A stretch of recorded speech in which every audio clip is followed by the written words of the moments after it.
Hi friends, అందరూ ఎలా ఉన్నారు? బాగున్నారా? Welcome back to our channel.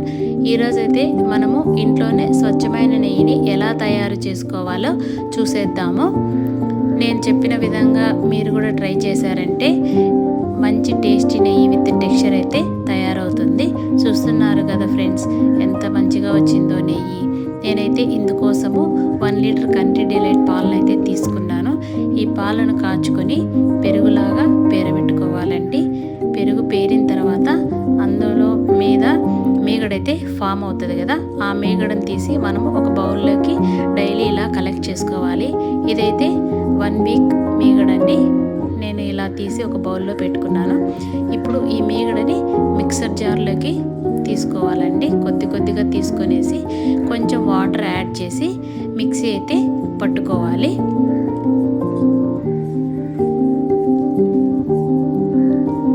మనం జస్ట్ ఒక 2-3 పల్స్ ఇస్తే సరిపోతుందండి, ఎక్కువైతే వేయకూడదు. ఎందుకంటే అది మళ్ళీ ఈ వెన్న అనేది కరిగిపోయి క్రీమ్ లాగా తయారవుతుంది కాబట్టి మనం ఒక 2-3 పల్స్ ఇస్తే సరిపోతుంది. ఈ విధంగా మనకి ఫామ్ అవుతుంది. చూసారుగా వెన్న. ఇప్పుడు ఈ వెన్నని తీసుకొనేసి ఒక బౌల్లో తీసుకొని తిరిగి మంచినీళ్ళతో ఇంకొకసారి ఈ వెన్నని మనం క్లీన్ చేసుకుంటే సరిపోతుంది.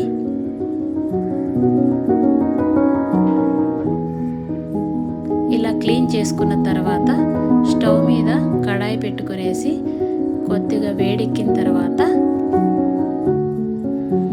ఈ మీగడ ఏదైతే ఉందో మనము అందులో వేసుకోవాలి.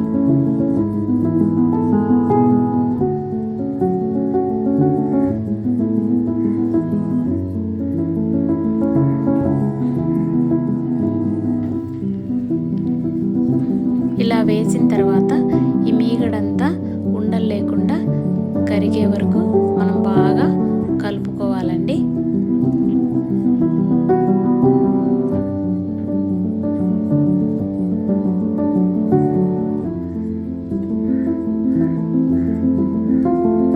నేనైతే ఇది సిమ్లో పెట్టే చేశాను, ఎక్కువ మంట అయితే పెట్టలేదండి, సిమ్లో ఉంచే చేశాను. ఇలా ఉండలు లేకుండా బాగా కలుపుకుంటూ మనము మిక్స్ చేయాలి.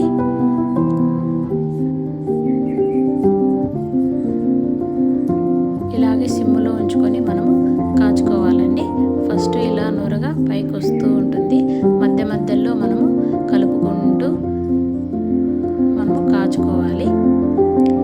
ఎప్పుడు కూడా పాలనేది మనము సిమ్లో ఉంచుకొని కాచుకుంటే మనకు కొంచెం మీగడ అనేది బాగా వస్తుంది, టేస్ట్ కూడా ఉంటుందండి.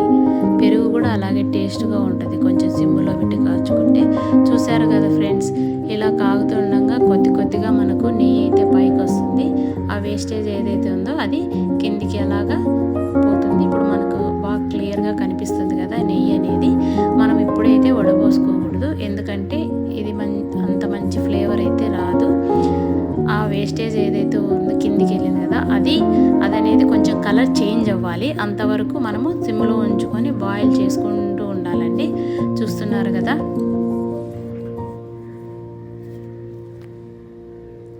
ఇలా ఈ కలర్ వచ్చేంత వరకు అయితే మనము కాచుకుంటే నెయ్యి అనేది తయారైపోయిందండి. ఇప్పుడు మనము స్టవ్ ఆపేసి ఒక 5 మినిట్స్ తర్వాత చల్లారిన తర్వాత వడపోసుకోవాలండి.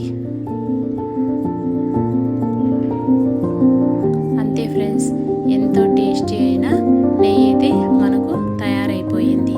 మీరు కూడా ఎంతో ఈజీగా ట్రై చేసి తయారు చేసుకోవచ్చు.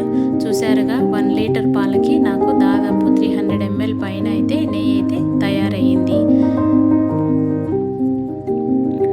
చూసారు